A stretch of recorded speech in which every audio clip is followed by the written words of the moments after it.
And oh man, are we officially back, baby. I know this video is a complete change in direction from my last couple videos talking about the sleepy, lull part of the market. But now with the release of Paradise Dragona, I have officially switched up and changed my outlook going into this set and potentially to supercharged breakers. I always say that this hobby, the markets can change so fast. Pokemon can print the greatest sets next month, which will then change the talks of the SV era not being as good as Sword and Shield in previous eras. Now we're just going to talk about Paradise Dragona really quick. It just released this Friday.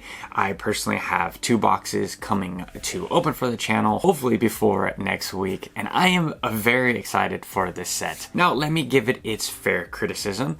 I expressed on this channel multiple times that I wanted just more of the fan favorite dragons, just bigger dragons. I wanted a Dragonite. That's all us dragon lovers really wanted. And of course we didn't get that, but I believe that the set is very diverse and there is plenty to chase, and it's got a little bit of everything. It's got the beautiful water style color art in the Skarmory and the Bravery to the retro throwback style full art trainers in the Licia. I personally love that Licia card, even its just full art form. I know a lot of people go back and forth with that card if they like it or not, but it is a beautiful card in my personal opinion. It is my definite chase card, and I think it's gonna overpass the Latios and Latias from the set, which in their own rights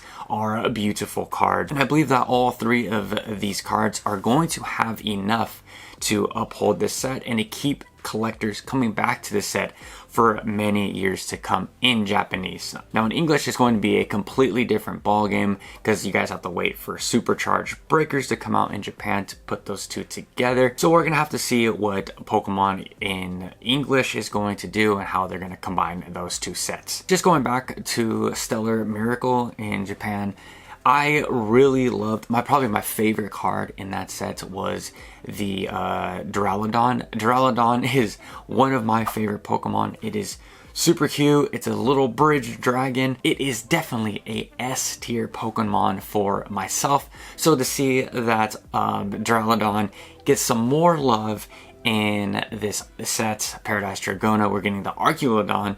I know it's just a full art, but I think it is a very, very awesome card. Pokemon seems to be giving a lot of love to these newer Pokemon, but then to bring it all home and to make us purchase more and more, they put a big weight barrier on the trainer card like Licia and Latios and Latias, I believe. So now looking forward, I think that Pokemon is moving in the right direction. I am very excited for Supercharged Breakers. I know it is labeled the Pikachu set, the electric set.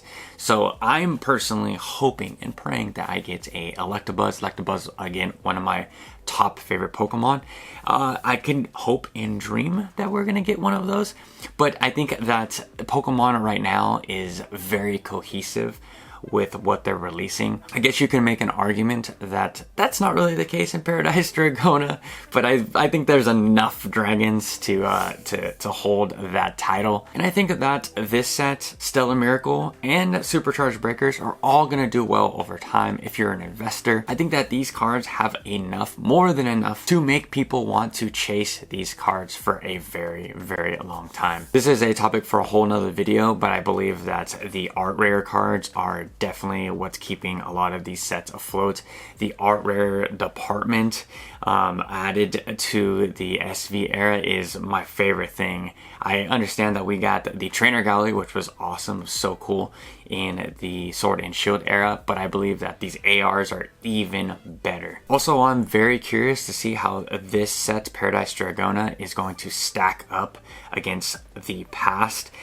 Even when the Supercharger Breakers comes out and Surging Sparks in English, when that has to stack up against, let's say, Paldea Evolved, which I think is still the best set in the SV era, not including 151, specialty set, whatever. But granted that these cards, the Latias, and the Lycia, are all in Surging Sparks, I think that it has a very good chance to overthrow pretty much any set. And do I dare to say that the Lycia could be the top card in the Scarlet and Violet era when it comes to full art trainers and surpass the Ionos and the Miriams. Also, on the pre-releases for these singles, don't go overpaying. I know that some people want to have it do a grading play and get it the first PSA 10 to come back, but this set and the Surging Sparks is going to be very, very speculative. I think that a lot of people, collectors and investors, are hoping that these cards are going to perform like their past cards. For example, Latios and Latios GX. I think people think that there's a tax on these cards, that these cards are going to see a pretty big price hike once these are released. Same thing with the Lycia card. I know that in Japanese or even in Korean, that card is very, very expensive. In English, it's around like a $250, $300 card, which is still expensive. But I think that a lot of people see the prices of the past. They want to put a little bit of stock of that onto these new cards, which I think couldn't be further from the case.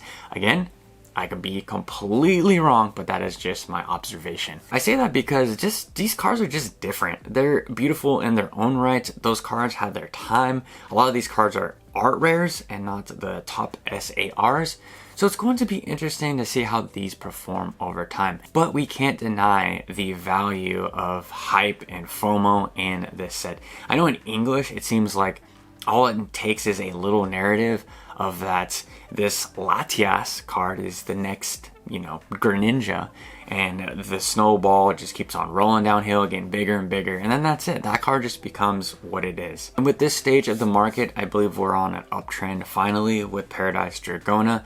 So I'm curious, again, like I said in previous videos, to see if this affects any of the sealed Japanese market, if these big waifus, full art trainers, female full art trainer supporters, are going to drive these prices up as these sets get better and better. I don't believe that Pokemon decides to just print a popular full art trainer, female or male, to drive the prices of the sets. I think they did an amazing job trying to give every fan a piece to collect in Paradise Dragona. So let me know your thoughts in the comment section down below if you think that these three cards are enough to uphold Paradise Dragona. I always love to hear your guys' thoughts. And if I provided any value on today's video, I would greatly appreciate if you guys hit that like, comment, and subscribe button. It goes a long way. And if you're enjoying this video, I'm gonna leave another video in this topic right around here.